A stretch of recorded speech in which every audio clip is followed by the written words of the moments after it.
उस पीरियड में, क्योंकि जो हमारी सोसाइटी है उसमें अभी ये सब चीज़ें एक्सेप्टेबल नहीं है। ये जनरेशन कर रही है तो वो ठीक है, उन्होंने इसको नॉर्मल मान लिया, लेकिन सोसाइटी ने इसे नहीं माना है। तो जब तक उनके पास कोई ग्रुप ना हो जो उनकी हेल्प ना करे, तो डॉक्टर्स भी जब तक पेरेंट्स कोई जिम्मेदार पर्सन साथ में नहीं है, तो हम लोग भी सफाई डीएनसी की क्यों रिस्क लेंगे। हम लोग भी चाहते हैं कि कोई उसके साथ वाले आए। इससे उसको मेंटली प्रॉब्लम्स भी हो सकती हैं। बिल्कुल, बहुत सारी लड़कियां डिप्रेशन में चली जाती हैं, लंबे समय तक डिप्रेशन में चली जाती है। ना तो फिर वो घर वालों को बताने के लिए कुछ रहती है, और ना ही पार्टनर, और ऐसा ना करेगी कोई पार्टनर आपको बिट्रे कर दे। तब तो लड़कियों को यूज टाइप लगता है कि मुझे यूज किया गया, क्योंकि लड़का तो आराम से कर रहा है और लड़की का ऑपरेशन हो गया पेट का। जैसे मैंने टॉपिक प्रेगनेंसी वाला बताया, तो उसका पेट से ऑपरेशन करना पड़ा। तो कितनी वैसी बात है कि उसका कुआरेपन में ऑपरेशन भी हो गया, ट्यूब एक निकल गई, तो वो एक ही ट्यूब से फ्यूचर में प्रेग्नेंट हो सकती है। तो ये इसका एस्पेक्ट है। तो इसके लिए मैं आपको ये भी कहना चाहूँगी, जो सेक्स है, इससे जो प्लेजर है ये भी बहुत ही लिमिटेड है।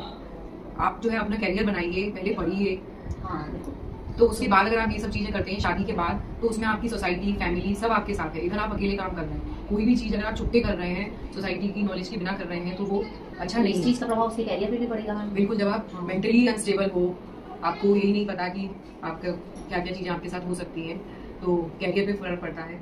और एक बार अगर आप पढ़ाई की एक एज होती है, अगर आप उस समय आपने बहुत अच्छे से वो कर लिया, मैं तो हर लड़की को यही कहूँगी कि time is money, time is even more than money.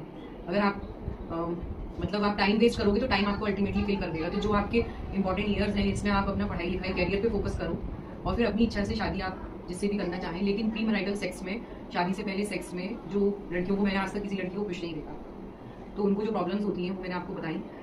और सेक्सुअल जो है, उनको भी रिलेशनशिप एडिक्ट बन जाती हैं लड़कियाँ, और सेक्सुअल एडिक्ट भी बन सकती हैं।